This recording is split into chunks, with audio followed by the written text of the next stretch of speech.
Welcome to This Explainer.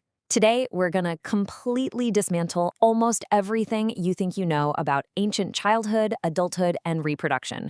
What we're talking about today really challenges some of our most deeply held modern assumptions, and the history behind it is absolutely fascinating. So let's just dive right in. Think about a modern 12-year-old for a second. They're navigating middle school, dealing with screen time limits, just figuring out early adolescence. Today, the idea of a 12-year-old parent is rightfully criminalized, and we universally see it as deeply harmful. But for the vast majority of human history, taking on adult roles at this exact age was just the norm. And this wasn't because ancient humans were monsters who didn't care about their kids. It was because their entire framework of survival operated on a completely different frequency. Section 1. The biological reality. To understand why early parenthood was so normal, we have to start with raw biology. Because let's face it, the human body doesn't know a single thing about modern labor laws or compulsory education. The really crucial point here is that the basic biological capacity for reproduction in young teenagers hasn't changed in 300,000 years. Female puberty today typically kicks in between 8 and 13, and for males, it's between 9 and 14. Now, in ancient times, because of lower caloric intake and way higher physical demands, this might have been delayed by maybe a few months, but absolutely not by years. The underlying biological schedule was calibrated by millions of years of evolution, and it just hasn't changed. So the biology isn't actually the question here. It's the social and cultural world built around that biology that completely shifted. Section 2. The life expectancy myth. So when you hear historians say that ancient life expectancy was 35 years, it's so incredibly easy to imagine that people just magically drop dead of old age in their mid-30s. But that interpretation is entirely wrong. In fact, it's a massive barrier to really understanding ancient reproductive patterns. Here is the reality behind that number. That average of 35 is entirely skewed by catastrophic infant and child mortality rates. In pre-modern populations, anywhere from 30 to 50% of children literally did not make it to their 5th birthday. When you average those really tragic early deaths into the overall calculation, it drags the average way, way down to 35. But if you were an ancient human who successfully navigated those highly dangerous early years and actually survived to 15, you actually had a pretty solid chance of reaching your 50s or even your 60s. But, and this is a huge but, those decades of adult life were absolutely not guaranteed. Diseases, famines, violence, and random accidents were constant threats every single day of your life. So delaying reproduction was basically an arithmetic gamble with incredibly poor odds. If you waited 10 years, you were gambling that you would survive, that your partner would survive, and that your environment would even still support raising a child. Put in that context, reproducing early wasn't some reckless choice. It was literally an evolutionary necessity. Section 3. Rethinking ancient childhood. Ancient childhood was absolutely not a sudden overnight leap into adulthood. Today, we have this massive, protected buffer zone we call adolescence. But in the ancient world, childhood was this gradual, relentless accumulation of survival skills. At 6 years old, you're gathering food and carrying water. By 9, you're already tending animals and fully responsible for watching your younger siblings. By 13, you're performing adult-level work, hunting, farming, building. So when a 13-year-old became a parent back then, they already had 7 solid years of practical, hands-on competence in household survival, food prep, and childcare. Section 4. The Village Support Network.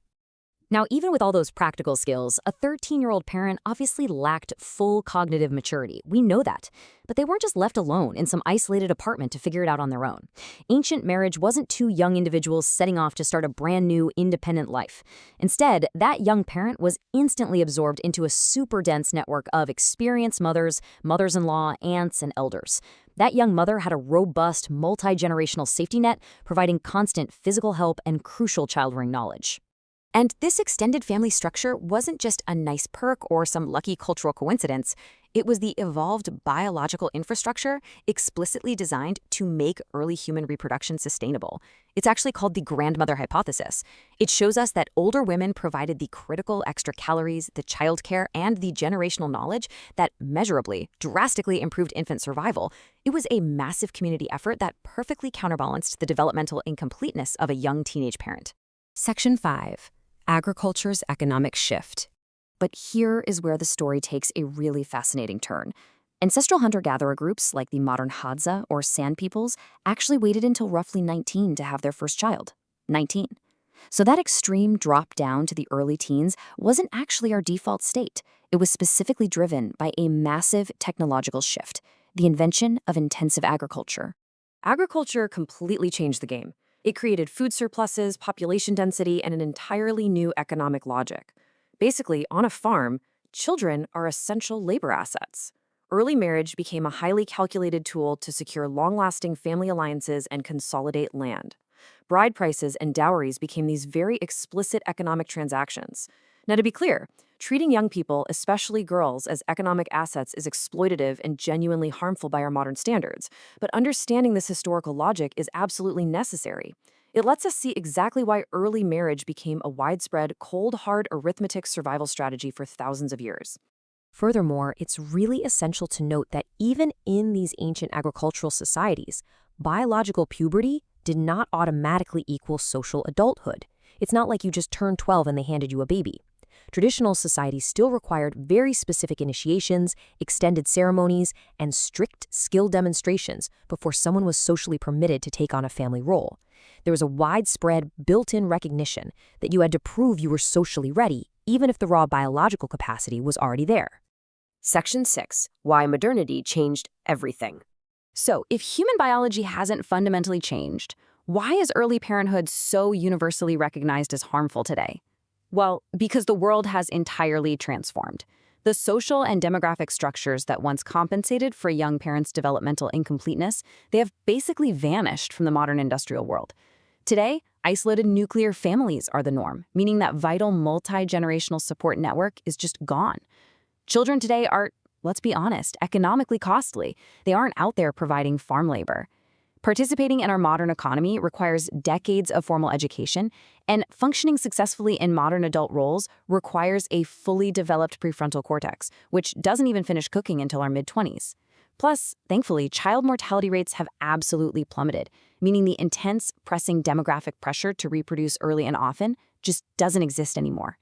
Ultimately, this is not a story of ancient ignorance magically being replaced by modern wisdom. Not at all.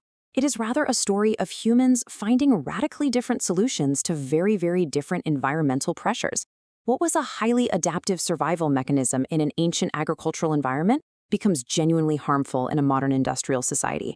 The underlying biology remains the exact same, but the social context it operates in has shifted beyond all recognition. I'm going to leave you with this thought to ponder. When we look at history through this specific lens, it forces us to ask a pretty big question. How much of our current reality is just a temporary cultural construction? Understanding how deeply our environment shapes our norms is really the only way to truly make sense of our shared human history. Thanks so much for joining me on this explainer, and keep questioning what you think is normal.